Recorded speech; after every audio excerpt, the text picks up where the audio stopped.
the challenges of practicing inside when you have special teams trying to kick and punt? What are the challenges for you? Yeah, What are I you think trying to do? challenges for, I mean, really truly, nothing changes in terms of how we're going out there and trying to execute, right? Like it's at the end of the day, it's all about footwork and technique and strike and releases. Obviously for the specialists, obviously it's a little bit more challenging for them, but I think it's great for them because at the end of the day, it kind of allows them to narrow their focus a little bit more, not so much on the results, but just the little things that we're trying to work on right now. That's why I really enjoy the springtime. I really kind of enjoy it because those guys don't get lost in what truly matters right now. That's getting better every single day. I think it was like a week or two ago. Pat said, not really jokingly, he said, "Yeah, we finally kicked a ball in practice." Did you kind of put that part of it off, the actual like punting and kicking, just to work on like scheme and system for the first few weeks of camp? No, they've been punting on their own, you know, but purposely because we're not in full pads early on, you know, because those first two practices were in shells and spiders. You know, stay away from punt because I want to be able to strike people. I want to be able to use our hands. That's an important part of it because it's such an intricate play and the timing of everything's so important. That's why that's how we teach things. So ultimately, that's why we didn't kick a lot those first 3 days.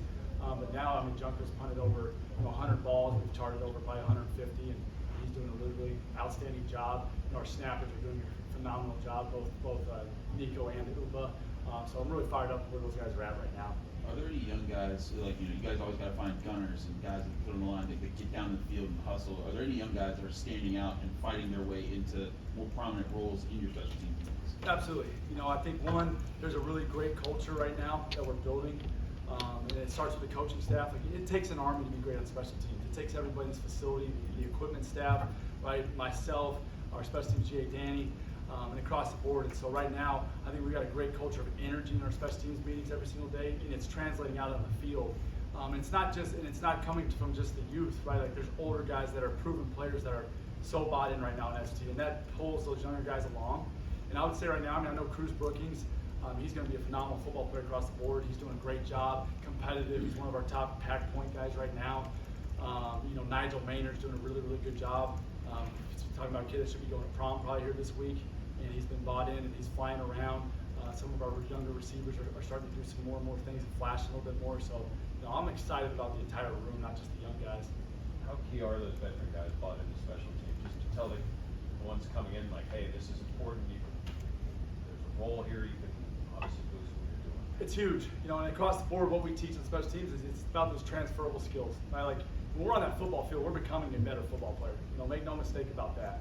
And so how we teach things on special teams is that, like, if I'm working a punt release, well, heck, that's helping me as a receiver. Right? If I'm working kickoff, that's helping me as a receiver and it's helping me as a DB, right? Because it's all about time and space. So when we're doing those special teams drills, yes, the byproduct of that is going to be us being dominant on special teams, but it's also making them better football players. You know, and ultimately, I got to tell the guys, you've got to be selfish about your own success. Right? Like, you got to go out there and you have to have a little bit of an edge, right, in how you're going about stuff. So those older guys that bought into that, and again, it trickles down to those guys and the coaching staff. They're doing an unbelievable job across the board of coaching the things that we want and how we want it done, and that's what makes it fun to be my shoes. How have you seen that edge manifest itself out on the field, these guys competing against each other?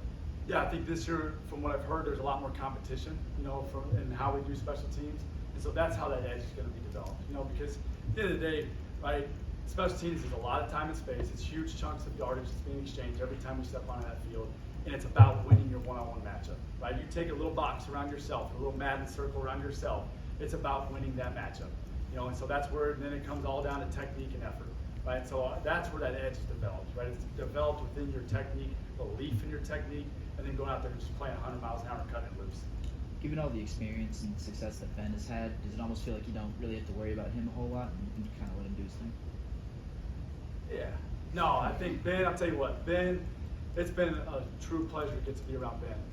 And I say that not because he's standing right over there, because the dude is elite, okay?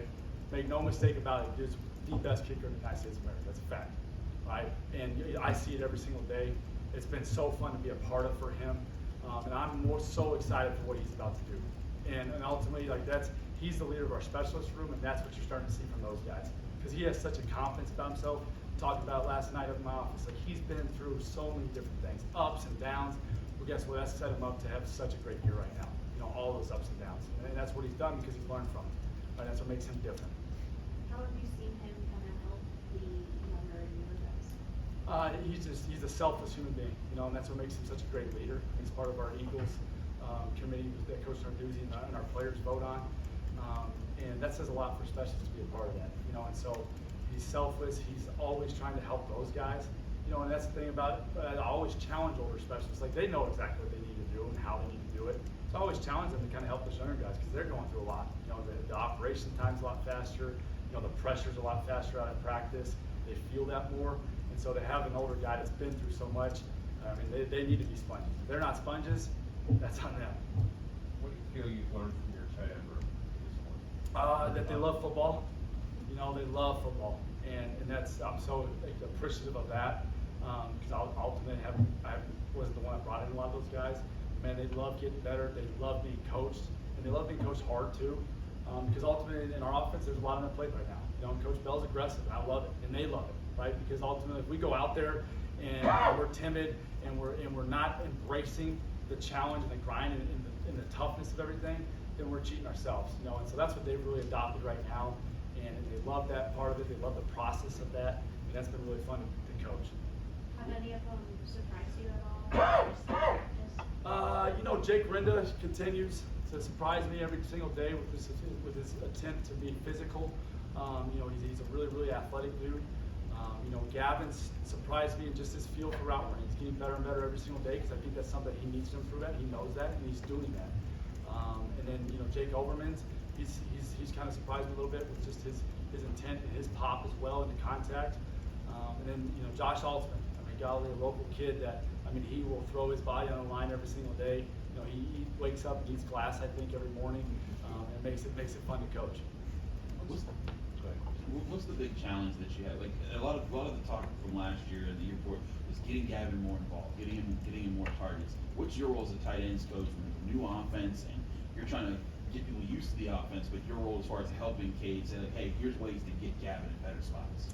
Yeah, I think that's number one. Cade does such a great job of doing that for players. Like, he is so aware of what our strengths are as an offense, who our strengths are as an offense, and then how we're going to be able to utilize those strengths, right? And whether it's movement and all those different pieces, you know. And so ultimately, to me, like I tell those guys, it's on you. You know, if we put something in that is designed to get the tight end the ball, and then we go out there and bust, I'm like, you're out of your mind. That's on you. So now I can't. Like, why would Coach Bell call that play? You know, and so ultimately it is on them. Like, they have to take that ownership, and then that's why they've done a great job of studying and getting into offense. Because Coach Bell's gonna get them the ball. Like, I mean, he's gonna get. That's what his offense has done at every level he's been at. You're seeing it right now in practice, and so the guys know that. They see it too every single day. But is there any dialogue between you and Cade about just like, hey, like, what if we work this? Like you can say, hey, what if we work this in more here, or is it more so like Cade's like, hey, this is it, let's get these guys? Oh, absolutely not. No, Coach Bell is so open to anything. I mean, it's actually, that's why it's so fun in the offensive staff room every day. I mean, it's literally a party in there from like 12:30 until we go to staff meeting, because we love being around each other, which is infectious to our players. And Coach Bell's open to anything. You know, he's not set in his ways at all, and that's why he's all been able to develop this offense the way that he has. And so I mean, I can come in there and show him a clip of Travis Kelce doing something, and shoot 2 days later, boom, it's in there, gets in or installed. And that's across the board for everybody. You said that Coach Altman eats glass for breakfast. Yeah. What is that on the field that makes you say that? Just reckless abandonment with his body. You know, like, I mean, we put in our split zone stuff. You know, he's coming flying across and just leaving it all out there. And you know, for being quote unquote a little bit of an undersized guy, I mean, he is straining all the time. You can just see it. You know, we kind of joke around in ST meetings whenever he takes a rep, and I kind of like a dog, because that's what it sounds like. You can just see his body doing that. So I mean, that's him, man. It makes it fun to coach every single day. The opportunities they've had, have you seen your tight ends take advantage, and do you think they're going to be a big part of this offense? Oh, absolutely. You know, Gavin caught a touchdown today. You know, he's doing a great job of some field in our passing game. So absolutely, they're going to take advantage of it. You know, and again, it all starts on the outside. We've got some really, really good skill players outside that can take the top off. You know, and so now the secondaries, those linebackers are getting a little bit more depth in their drops and their pass coverage fits. And so now that opens us up in the intermediate game and the underneath game. And you get a big old dancing bear like Gavin, you know, catch the ball, get vertical, can run, stiff arm, jump over people. I mean, that makes it special. Anything final for Coach before we get to Mr. Sauls? Yes, ma'am. So, with the departure of Malcolm Epps and going to the NFL, who are you looking to like step up to try and get so we can have like a strong tight end Yeah, it's by committee, right? And that's the tight end's position, because they're all such unique body types. Obviously Gavin's, he's kind of the whole body that you want, because he can do a little bit of both, or a lot of both. Where Jake Rinda's a little bit more of your perimeter, out in space type tight end, and Jake Overman's your more physical guy, and Altman and Cole Mitchell. So it's always going to be by committee. And so for me, I just think with our room, it's just every single guy buying in to get better every single day, knowing the offense. Because like I said, Coach Bell is going to move people around and put them in positions to be successful.